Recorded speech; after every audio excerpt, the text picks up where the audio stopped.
ఉపరాష్ట్రపతి వెంకయ్య నాయుడు దర్శించుకుని మొక్కులు చెల్లించుకున్నారు. కుటుంబ సమేతంగా స్వామివారి సేవలో పాల్గొని ప్రత్యేక పూజలు చేశారు. ఈ సందర్భంగా ఆయన మాట్లాడుతూ ప్రపంచంలోని హిందువులకు తిరుమల ముఖ్యమైన స్ఫూర్తిదాయకమని అన్నారు. దేవస్థానం నిధులను దుర్వినియోగం చేయకుండా ఆ నిధులతో ప్రతి ఊరిలో గుడిని నిర్మించేందుకు పూనుకోవాలని చెప్పారు. కుటుంబంతో కలిసి స్వామివారిని దర్శించుకోవడం సంతోషంగా ఉందన్నారు వెంకయ్య నాయుడు.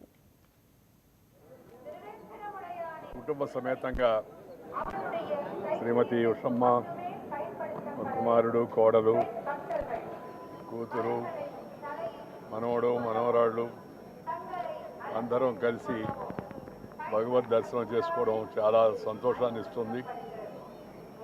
భగవద్ దర్శనం వలన అందరికీ సదాలోచన, సత్ప్రవర్తన, సద్బుద్ధి, సదాచారం వాటి పట్ల మరింత విశ్వాసం కలిగి సానుకూల దృక్పథంతో ముందుకెళ్ళేటికి అవకాశం ఉంటుంది.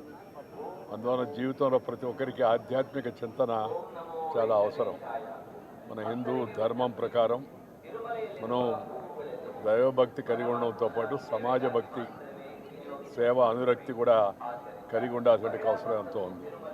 తిరుపతి తిరుమల దేవస్థానం శ్రావణ మాసం